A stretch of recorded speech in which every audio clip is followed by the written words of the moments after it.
과업이 주어지는 것입니다.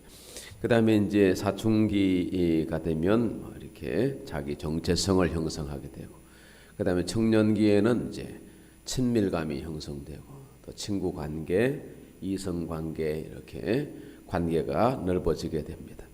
그런 관계들이 실패하게 되면 청년들이 이제 이렇게 고립되고 소외되고 자신감이 없어지고 이렇게 되는 거죠. 그 다음에 이제 중년기에 생산성 침체, 이렇게 경제 활동이나 직장 생활에서 이렇게 인정을 받고 성진을 하고 이런 것들이 과업이 잘 달성이 되면 생산적인 사람이 되는 것입니다. 그래서 리더십이 형성되고, 만약에 그렇지 않으면 침체가 경험이 되고, 그 다음에 막 자신감이 없어지고 소극적이 되고, 그렇게 되면 노년기에 또 영향을 미치는, 이런 과업이 잘 달성되지 못하면 절망의 노년이 되는 겁니다. 잘 과업을 달성해서 성실하게 자기 인생의 보상이 주어지고, 그런 사람들이 노년이 되면 이제 자아통합이 일어나고, 또 지혜로운 여러 가지 경험들을 살려서 다음 세대들을 키우거나, 또 좋은 상담자가 될 수 있는 겁니다. 집안에서도 어른의 역할을 그래서 할 수 있는 겁니다. 그게 에릭슨의 자아 발달 8단계의 과정입니다. 자, 노년의 행복을 위하여. 노년의 행복이 저절로 주어지는 것이 아니라는 겁니다. 단계가 있고 과정이 있는데, 인생의 봄, 여름, 가을, 겨울을 잘 성실히 살아오고, 봄에 심고 여름에 가꾸고, 바람이 불고 태풍이 일어나고, 그래도 그런 것들이 다 흔들려서 뿌리가 되고 열매가 되어서 가을에 풍성한 열매를 거두면 겨울이 걱정이 없잖아요. 이러듯이 인생의 사계도 어렸을 때, 또 청소년기, 청년기, 중년기, 장년기, 이렇게 노년기, 이렇게 될 때에 노년이 행복하게 되는 겁니다. 만약에 그 과업을 달성하지 못하고 나이가 들어서 노년이 되면 정말 절망스러운 노인이 된단 말이에요. 오늘 말씀의 제목을 노년에 웃게 하시는 하나님이라 그랬습니다. 아브라함과 사라가 젊어서 고생을 많이 했습니다. 물론 그 고생은 이제 하나님의 말씀을 듣고 지켜 순종하기 위한 그런 고생이겠죠. 갈대아 우르 이전의 생활에 대해서는 잘 모르겠습니다. 그러나 적어도 아브라함과 사라가 오늘에 이르기까지 많은 이제 변화무쌍한 삶 속에서 고생을 했단 말입니다. 자, 그런데 아브라함 100살, 사라 90살 이 노 부부에게 자식이 아직 없었는데, 오늘 말씀은 하나님의 약속하신 대로 아들을 주셨고 이름을 이삭이라 지었다는 겁니다. 웃음이라는 뜻입니다. 사라가 이렇게 고백합니다. 6절 말씀에 하나님이 나를 웃게 하셨다. 하나님이 나를 웃게 하셨다. 사라의 노년에 이제 웃게 하시는 하나님, 하나님이 웃게 하셨다. 자식 때문에 웃게 됐다 이렇게 말하지 않고 하나님 때문에 웃게 되었다는 것입니다. 오늘 저와 여러분도 하나님 때문에 웃게 되는 날이 많아지기 바랍니다. 환경 때문에 웃게 되는 그런 게 아니라, 자식들이 웃게 하는 그런 게 아니라, 그 모든 환경 하나님이 주신 거거든요. 근데 하나님 때문에, 하나님으로 인하여서 기뻐하고 즐거워할 수 있기를 바랍니다. 하박국 3장의 말씀에도 보면 하나님으로 인하여서 기뻐하고 즐거워하리로다 그랬지 무화과 나무에서 줄이 많아서 기뻐하리로다 이래 하지 않았습니다. 양떼 새끼를 많이 낳아서 기뻐한다 말하지 않았습니다. 하나님으로 기뻐한다. 오늘 살아도 하나님이 웃게 하신다 그랬습니다. 자, 하나님 때문에 웃을 수 있는 사람, 하나님으로 행복하지 아니하면 노년이 되어서 별로 환경 때문에 웃게 되는 일은 별로 많지 않습니다. 우리가 소망하기는 노년에도 내 행복해야지 이러지만은 하나님의 은혜 베풀어 주지 아니하면, 하나님의 은혜를 깨닫지 못한다면 이 인생은 평생 웃게 되는 인생이 될 수 없습니다. 행복한 노년이 될 수 없는 것입니다. 왜냐하면 노년에 찾아오는 문제들 때문입니다. 노인의 문제, 흔히 노인 문제 그러는데, 노인이 문제가 아니라 이 사회는 노인 문제라 그러는데 노인이 문제가 아니라 노년이 되어서 찾아오는 문제들이 있기 때문에 노년이 될수록 웃게 되는 일이 적다는 것입니다. 첫째는 은퇴하는데 뭐 웃게 되나요? 일이 없는데요. 역할이 없어집니다. 혼자 있을 때가 많아집니다. 둘째는 그래서 소외 현상입니다. 오는 사람이 없죠. 자녀들은 다 떠나서 빈둥지만 남았죠. 자식들은 저들 사는 것도 바쁘지요. 오라는 데 없고 갈 때도 마땅치 않습니다. 가도 반기지 않습니다. 무료하고 무기력해지는 것입니다. 무슨 웃을 일이 있겠어요?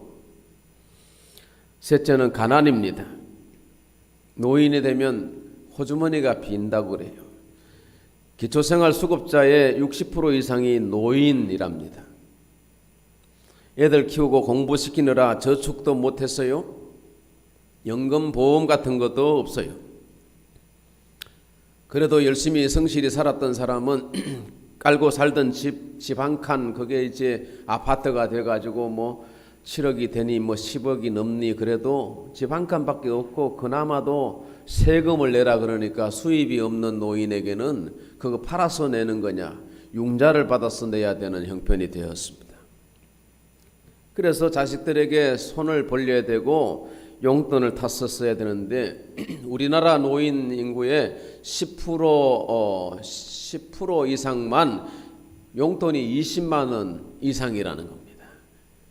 그러니까 한 달 용돈이 20만이 안 되는 노인들이 90% 이상이 된다. 그러니까 경제 문제, 가난의 문제가 노년에 찾아도는 문제죠. 네 번째는 질병의 문제입니다. 노인은 다 아시듯이 늙은 사람이라는 뜻인데 이 늙다라고 하는 뜻은 낙다에서 나옵니다. 낡아서 늙어지는 겁니다. 낡았기 때문에 병드는 것입니다. 팔다리 관절도 많이 있어서 따랐습니다. 시력과 청력이 많이 섰기 때문에 낡아서 약해져서 보청기 해야 되고 의치를 해야 됩니다. 피도 오래 돌아다녀서 탁해졌습니다. 심장도 낡아지고 약해졌습니다. 심장질환, 고혈압, 당뇨, 중풍에 걸리기 쉽습니다. 이런저런 약을 복용해야 합니다. 뭔 웃을 일이 있겠습니까? 그래, 이런 문제들이 이제 육체 건강의 문제도 그렇지만 정신 건강, 이게 나이가 들면 또 이렇게 치매가 오죠. 무서운 병입니다. 이쁜 치매도 있다고 그럽니다만은 치매는 같이 사는 가족들에게 참 괴로움의 문제입니다. 그러니까 한국인 평균 수명이 1960년대는 61살, 남녀 평균 61살이요. 80년대는 67세, 68세, 70세 이렇게 넘어갑니다. 점점. 환경이 좋아지고 약이 좋아지고 또 어렵고 힘든 노동 일을 않고 그러다 보니까 수명이 늘어나는 겁니다. 2020년 통계청의 우리나라 이 평균 수명이 보니까 남자는 80.6세, 여자는 86.4세 이렇게 나와요. 그러니까 한 50년, 60년이 지난 오늘날에 사람들이 20년, 20년, 30년을 더 사는 겁니다. 그러니까 한 세대를 더 사는 거예요. 그래서 노인성 치매 질환이 많이 늘었습니다. 예전에는 평균 수명이 짧아서 한갑 지나면 이렇게 돌아가시는 어르신들이 동네에 많았습니다. 치매가 생기기 전에 돌아가신 분들이 많았던 것이죠. 그래도 좀 오래 사신 분들은 동네에 치매 노망 들었다 이런 얘기 들었지 않습니까? 그리고 뭐 고려장애인이 뭐 이런 얘기들도 있었습니다만은 언젠가는 현대판 고려장이 부모님 모시고 제주도 여행 가는 거랍니다. 제주도 드라마인지는 몰라도 제주도 여행 가서 그냥 내려놓고 그냥 부부만 올라가 버리고 이민 가 버린다는 그런 식의 노인 문제가 이제 이 사회 문제, 가정 문제가 됐죠. 그리고 요즘은 참 좋은 것이 국가에서 치매 질환을 앓는 분들에 대해서 요양사 보내주고 우리 교회처럼 이렇게 이런 복지 사업을 합니다만은 그래서 점점 이제 수명이 늘어나면서 이 치매 문제는 이게 오늘 현재를 사는 노인들의 문제만 아니라 앞으로 우리의 문제가 된다는 거예요. 앞으로 의학이 좋아져서 그걸 줄기세포를 개발해서 이 치매를 극복할 수 있는 그 명약이 나올지 몰라도 이게 우리의 미래의 문제. 오늘 사는 우리 젊은이들도 늙어지면 낡아져서 정신건강에 문제가 생기는 겁니다. 그래서 요새는 8, 90살이 보통입니다. 여자분들은 더 오래 한 10년을 한 오래 사시니까 8, 90 보통이고 100세의 인생이라 그러지 않습니까? 그래서 유행가 가사에 보면 60에 날 오라고 부르면 젊어서 못 간다 그래라. 70에 오라고 하면 할 일 많아서 못 간다 그래라. 80에는 아직 쓸만해서 못 간다 그래라. 90에는 알아서 갈 테니 깝치지 말래. 100살에는 좋은 날 좋은 시에 간대요. 유행가니까 그러지만은 현실은 그렇지 않습니다. 돈 없는데 병 들었는데 외로운데 할 일도 없는데 아픈데 이게 100세요? 제 수명을 살고 가는 것이 이 고정명의 삶을 사는 것이 중요하죠. 그래서 이런 말도 있습니다. 재수 없으면 120살까지 산다. 재수 없으면 120살. 정말 장수가 축복만은 아니라는 겁니다. 건강한 노년, 행복한 노년을 살아야 돼. 여러분, 그러면 노년의 행복이 저절로 오는 것이 아니라면 우리가 젊었을 때부터 준비를 해야 되는 노년, 그래야 웃게 되는 노년이 된다는 겁니다. 그래서 오늘 말씀 노년이 행복한 사람이 되려면 어떻게 살아야 합니까? 그 비결을 말씀드리는데 첫째는 하나님의 약속을 붙들고 살아야 합니다. 오늘 본문 1절 말씀이죠. 여호와께서 말씀하신 대로 사라를 돌보셨다. 여호와께서 말씀하신 2번 나오죠. 사라에게 행하셨으므로 사라가 임신하고 여호와께서 말씀하신 대로 이루어졌다는 것입니다. 대저 하나님의 말씀은 능치 못함이 없다고 하셨죠. 사라가 노년에 웃게 된 것은 남편 때문이 아닙니다. 이삭 때문이 아닙니다. 돈을 많이 벌어와서도 아닙니다.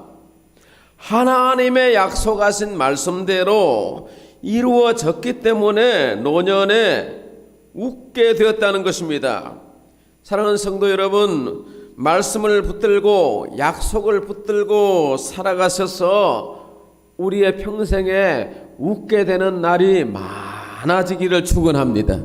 노년에도 웃게 되는 행복한 노년이 되시기를 축복합니다. 두 번째는 믿음과 인내가 필요합니다. 2절 말씀이죠. 사라가 임신하고 하나님이 말씀하신 시기가 되어 노년에 아브라함에게 아들을 낳았다 그랬죠.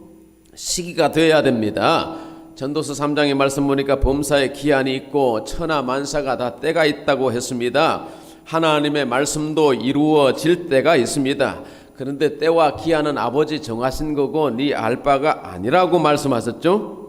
하나님은 당신의 뜻을, 당신의 말씀을 이루기 위해서 절대로 조급하게 서두르지 않습니다.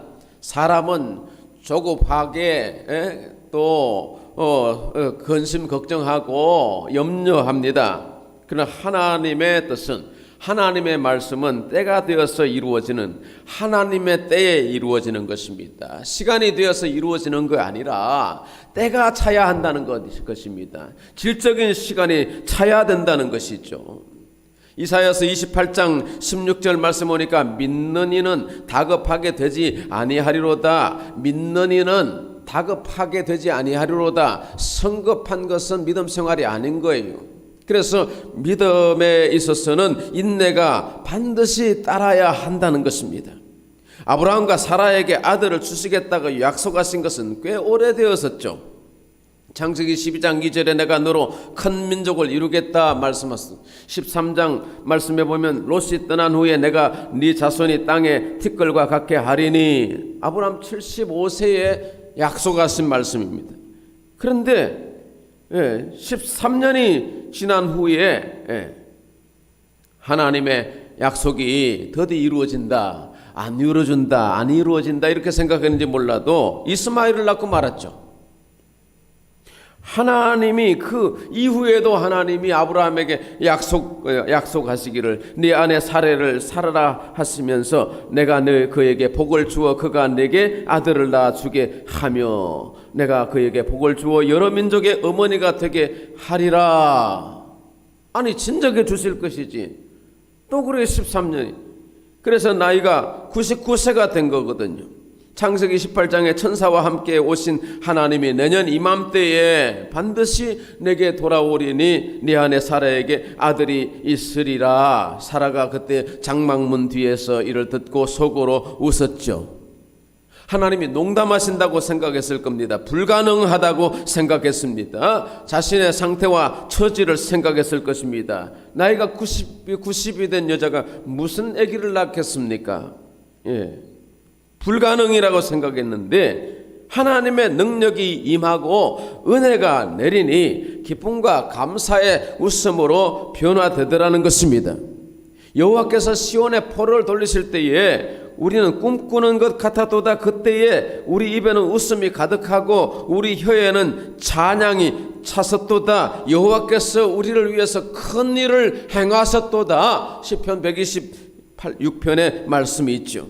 이스라엘 포로 생활하는 이들에게 어떻게 자유가 주어지겠습니까? 불가능한 것이 아니겠습니까?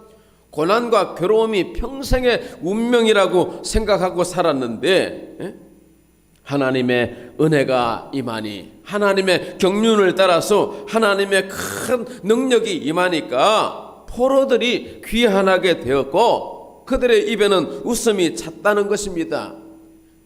하나님이 은혜 주시니까 행복해지더라. 하나님의 은혜를 깨닫게 되니까 입에는 웃음이 가득하게 되더라.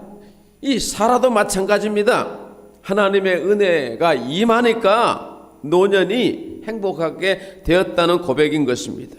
저와 여러분도 믿음으로 인내하여서 우리의 중년기나 우리의 노년기에까지 하나님의 은혜가 능력으로 임하여서 하나님께서 웃게 하시는도다. 오늘 사라의 고백처럼 우리도 이런 고백을 함께 할 수 있기를 바랍니다. 세 번째는 구속사에 헌신하는 사람이 되어야 합니다. 구속사에 헌신하는 이들이 노년에 행복합니다. 노년에 웃게 되는 것입니다. 아브라함과 사라를 부르신 이유가 뭡니까? 네 몸에서 날짜로 후사를 세우겠다. 그래서 아브라함, 이삭, 야곱으로 이어지는 이스라엘, 하나님의 친백성을 이루시죠. 약속의 자녀는 이삭이 아니라 이삭의 이후에 야곱, 이스라엘 그 백성들에게 오신 예수 그리스도를 말씀합니다. 이삭은 그래서 오늘 그리스도를 예표하는 것입니다. 아브라함과 사라는 구속사를 위해서 부르신 거예요.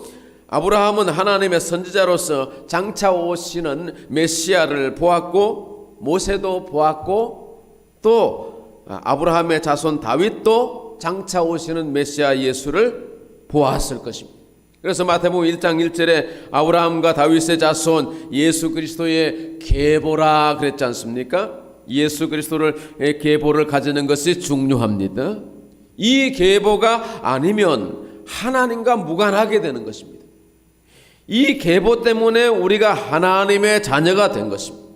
이 계보에 쓰임받는 사람들이 복이 있는 것입니다. 마태복음 1장에 보면 여인들의 이름이 나오는데 유다의 며느리 다말이 나오고 여리고 기생 라합이 있고 또 이방 모압 여인 룻이 나오고요.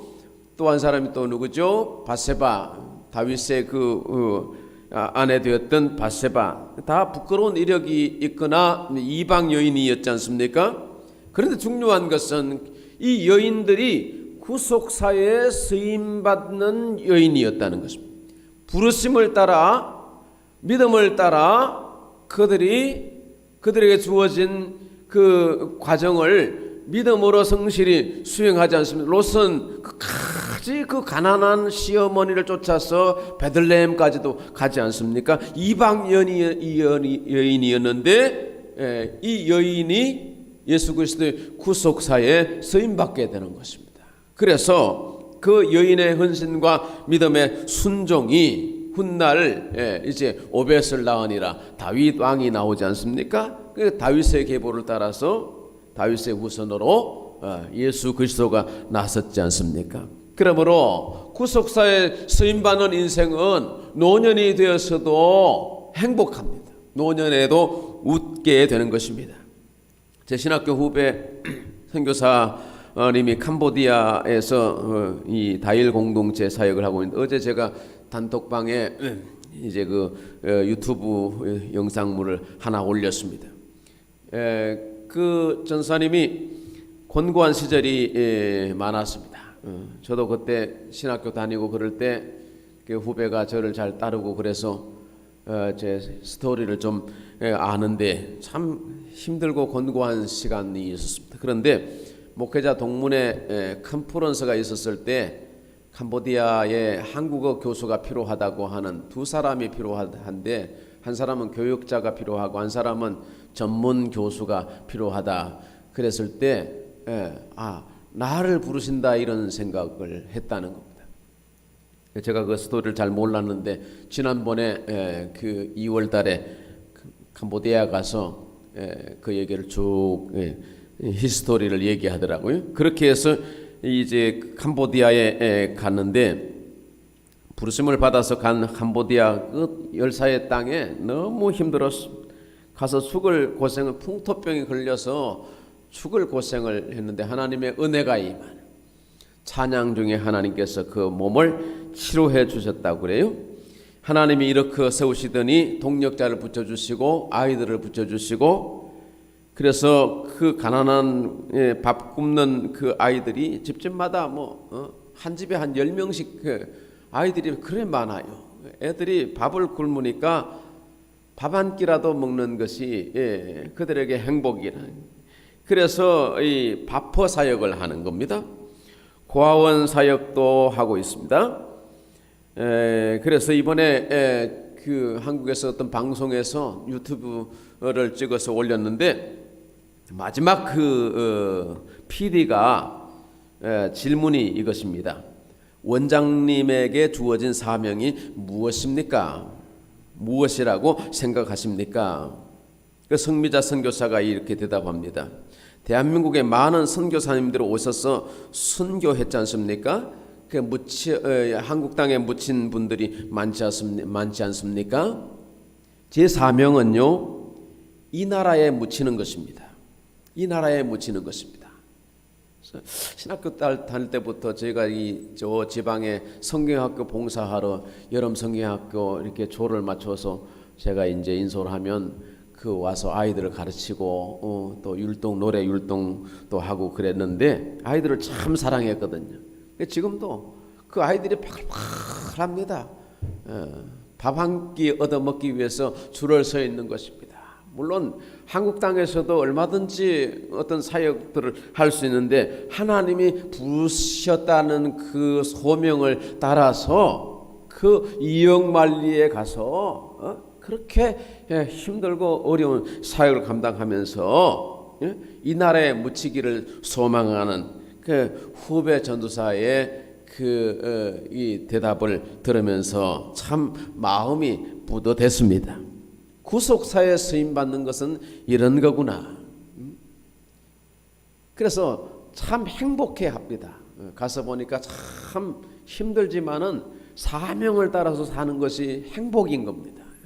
그래서 저와 여러분도 구속사에 쓰임 받는 사람, 그래서 노년이 행복하게 되기를 축복합니다.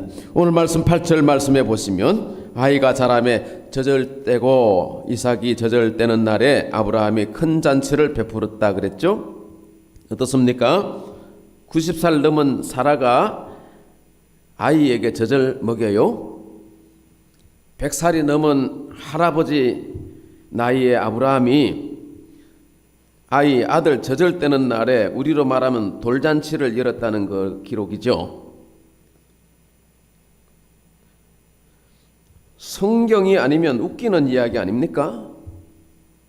불가능한 이야기 아닙니까? 그러나 하나님의 말씀은 변함이 없고 거짓이 없는 말씀이니까 여호와께서 능치 못함이 있겠느냐고 말씀하심을 따라서 성경의 모든 기적이 홍해가 갈라지고 예수께서 부활하시고 성천하시고 다시 오시고 지금도 우주 만물을 경영하시는 이 모든 삼라만성을 바라볼 때 낙엽 한 장이 생기고 떨어지는 이 모든 자연계의 모든 이치도 그렇거니와 우연히 어떤 설계에 의해서 이렇게 되는 것입니까? 하나님의 존재하심이 아니고서는, 하나님의 역사가 아니고서는 이게 가능한 일이겠습니까? 기적 속에 살고 있는 우리 아니겠습니까? 꼭 90이 넘은 여자가 아이를 낳고 100살 넘은 남자가 돌잔치를 해야 기적입니까? 오늘 우리가 사는 것도 기적이고 매일매일 환경이 배열되고 변화무쌍한 사회 속에서 우리가 믿음을 잃어버리지 않고 하나님을 섬겨 예배하는 것도 이 기적 같은 것이고, 이 믿음이 우리에게 있는 것도 생각하면 기적이지, 이게 내가 받아들여서 믿음이 생겼나요? 하나님이 믿음을 주신 것이고 은혜 주셔서 하나님이 계시는 것을 내가 인정하고 하나님 앞에 오늘도 믿음으로 나아갈 수 있는 것이 이게 기적이지. 죽었다 깨나도 교회 안 나오는 사람들은 내일 모레 오늘 당장 저녁에 오늘 밤에 어떻게 돼도 하나님을 못 믿는 사람들은 도대체 이해가 되겠습니까? 근데 그에 비하면 저와 여러분이 이 믿음 가진 것이 이게 기적이죠. 하나님으로 말미암아 기뻐하리로다. 하나님이 나의 오늘을 웃게 하시고 나의 노년에도 웃게 하시는 것이지 환경 때문에, 노인이기 때문에 웃게 되나요? 노인의 문제, 이런 여러 가지 많은 문제들 속에서 어떻게 웃게 되겠어요? 하나님 은혜로 하나님을 인정하고 하나님의 구속사에 서임받는 사람, 사명을 감당했기 때문에 노년에 그 하나님이 위로와 은혜가 임해서 행복하고 웃게 되는 저와 여러분이 되시기를 축원합니다. 노년에도 웃게 하시는 하나님을 증거하시는 축복이 우리 모두에게 임하기를 축원합니다. 하나님 아버지 감사드립니다. 하나님께서 우리에게 생명을 주셨고 이 생명이 봄, 여름, 가을 지나서 겨울로 향하고 생로병사의 길을 가는 것을 우리는 다 주변에서 보고 있습니다. 주님, 노년이 행복할 수 있도록 우리 교회 노인들을 축복하여 주시고 우리 3청과 4청의 입소, 이용, 시설에 계시는 소자 또 노약자들에게도 하나님께서 은총을 베푸셔서 노년이 예수님으로 행복할 수 있게 하여 주시고 이 말씀을 듣는 우리 모두에게도 동일한 은혜를 베풀어 주시옵소서. 예수님의 이름으로 기도 올리옵나이다. 아멘.